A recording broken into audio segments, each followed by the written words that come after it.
اور اے نبی، ان کو آدم کے دو بیٹوں حابیل اور قابیل کے حالات جو بالکل سچے ہیں پڑھ کر سنا دو کہ جب ان دونوں نے بارگاہ الہی میں ایک ایک نیاز پیش کی تو ایک کی نیاز تو قبول ہو گئی اور دوسرے کی قبول نہ ہوئی۔ تب قابیل حابیل سے کہنے لگا کہ میں تجھے قتل کر دوں گا۔ اس نے کہا کہ اللہ پرہیزگاروں ہی کی نیاز قبول فرمایا کرتا ہے، اگر تو مجھے قتل کرنے کے لیے مجھ پر ہاتھ چلائے گا تو میں تجھ کو قتل کرنے کے لیے تجھ پر ہاتھ نہیں چلاؤں گا۔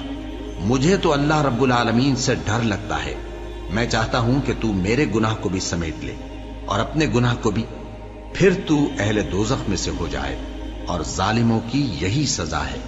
آخر اس کے یعنی قابیل کے نفس نے اس کو اپنے بھائی کے قتل ہی کی ترغیب دی تو اس نے اسے قتل کر دیا، پھر خسارہ پانے والوں میں ہو گیا۔ اب اللہ نے ایک کوا بھیجا جو زمین کریدنے لگا تاکہ اسے دکھائے کہ اپنے بھائی کی لاش کو کیسے چھپائے۔ کہنے لگا، ہائے کمبختی، مجھ سے اتنا بھی نہ ہو سکا کہ اس کوے جیسا ہی ہوتا کہ اپنے بھائی کی لاش چھپا دیتا۔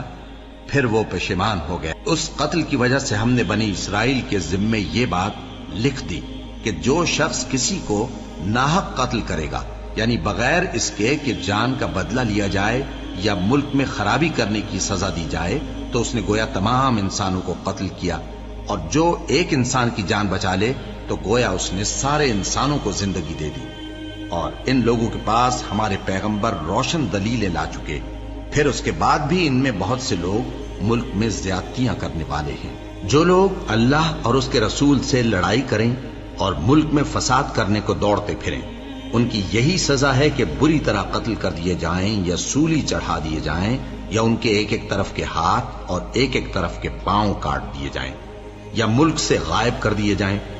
یہ تو دنیا میں ان کی رسوائی ہے، اور آخرت میں ان کے لیے بڑا بھاری عذاب تیار ہے۔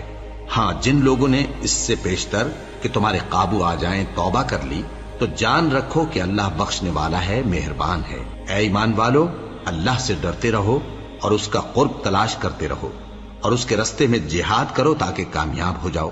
جو لوگ کافر ہیں، اگر ان کے پاس روئے زمین کا سب مال و متاع ہو اور اس کے ساتھ اسی قدر اور بھی ہو تاکہ قیامت کے روز عذاب سے بچنے کا بدلہ دیں، تو ان سے قبول نہیں کیا جائے گا، اور ان کو درد دینے والا عذاب ہوگا۔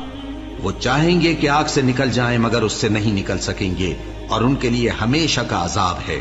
اور چوری کرنے والا مرد اور چوری کرنے والی عورت، ان کا ایک ایک ہاتھ کاٹ دو۔ یہ ان کے کرتوتوں کی سزا اور اللہ کی طرف سے عبرت کے طور پر ہے، اور اللہ زبردست ہے، صاحب حکمت ہے۔ پھر جو شخص گناہ کے بعد توبہ کر لے اور نیکوکار ہو جائے تو اللہ اس کو معاف کر دے گا۔ کچھ شک نہیں کہ اللہ بڑا بخشنے والا ہے، بڑا مہربان ہے۔ کیا تم کو معلوم نہیں کہ آسمانوں اور زمین میں اللہ ہی کی سلطنت ہے، جس کو چاہے عذاب کرے اور جسے چاہے بخش دے، اور اللہ ہر چیز پر پوری طرح قادر ہے۔